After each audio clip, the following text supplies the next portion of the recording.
everybody, I'm Bill Stevens, commentator for NBCSN's coverage of the Mecum auctions. And today, I'm at Thompson Street Customs in Denver, Colorado. Why?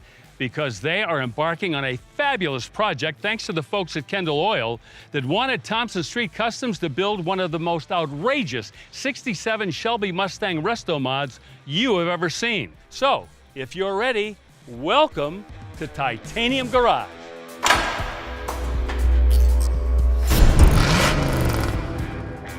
Well, let's introduce you to the men behind Thompson Street Customs. It's Robert Thompson Sr. and his son Robert Jr., better known as Cope to those in the custom car community. Let's go back to the beginnings, Robert Sr. How did Thompson Street Customs come about? I started it in my garage, building cars and painting cars. It just kept growing and growing. Ended up getting more customers. As years went on, I was introduced to a guy by the name of Phil Madden. And he's the one that we started building this 51 5-window pickup for. And that was the best truck in the show in SEMA in 2010. And for you to win best truck of the show, obviously put Thompson Street Customs on the map once and for all. That one was a cool project because that was our first project that we actually worked on together. It was pretty cool. It was fun because we were fighting each other the whole time. My dad's real into the older classic style, trying to keep everything original, but updated. I'm into nothing original whatsoever. I'm not a huge fan of anything stock or original. So he calms me down, but then I sort of boost him up when it comes into it. So it all sort of just melts together and comes out perfect. That's good. I'm glad you're not trying to sell the fact that you get along all the time, you know.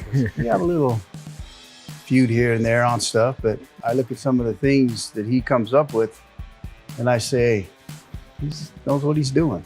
Talk about the Kendall Custom. What led you to want to do a 67 Shelby Mustang?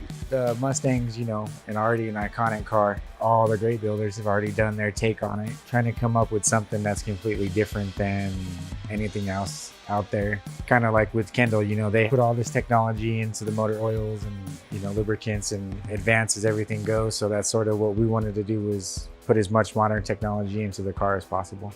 And keeping in mind that Kendall's slogan, "You get out what you put in," is kind of like one of the ongoing themes for a project like this.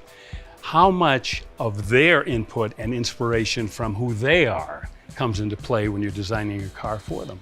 We wanted to keep the car as classy as possible, but look like it's going 100 miles an hour when it's just sitting still.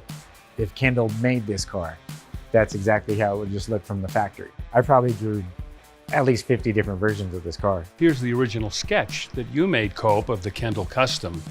This is a classic resto mod. It's got classic looks, but high-tech power plant, suspension, platform. Talk about the design elements so that you could maintain the flavor of the vintage Mustang and yet have some innovations as well. Yeah, so like on the gauges, Dakota Digital made those for us, so they'll have the Kendall logo in it already, which is pretty cool, and that'll all light up red. The way the steering wheel looks, it will match the same design as the wheels. And we also took the same emblem that's on the outside and we brought that onto the dashboard. What we did for the side of the car to have that logo, not only will it be on the wheels, but we basically cut a half of this emblem off and just sort of shortened it down, and that's the emblem that goes on the side of the car. So on the center console, what we wanted to do was just sort of have something that was a little bit more modern, sleek, kind of goes through the whole back of the car. That way it separates the passengers and just give it a good cockpit feel, make it feel like you're in a fighter jet. Cope, explain to me how you came to design that CNC billet piece that goes in the pillar. It's just so exquisite and remains within the theme of the entire car. It's not the normal Shelby vent. Looking at a lot of the Shelby cars, it's more of a vent that sticks out of the car. It has a scoop, and that's where it sort of gets its air in. With this one, what I wanted to do was sort of take more of a modern key to it and have just one solid billet piece, but just keep it really modern. Keep it brushed aluminum. I think that's going to attract a lot of people to look at it and just be like, wow, they've really put a lot of thought into it. And like I was saying with the vent up here, we have another vent that's just sort of down low as a brake cooler. All the vents and everything on here is not just for look, everything will be functional. Like you said, when you get in this car, it's going to feel like you're in a newer car. The whole interior is going to be totally different. All leather, billet, everything inside that. You want it to be as comfortable as possible. So it's got heated and cooled seats. It's got DVD navigation. It's got Bluetooth. Everything that your new car would have is inside this old car. And maybe most importantly, it's one of a kind. Yes. And that's a wrap on this edition of Titanium Garage. Hope you enjoyed seeing how the design and concept process came together here at Thompson Street Customs. And next time, we're gonna have some real fun. We take a close-up look at that Dynacorn 67 Shelby Mustang reproduction body and that Roadster Shop Fast Track chassis. You're not gonna wanna miss it.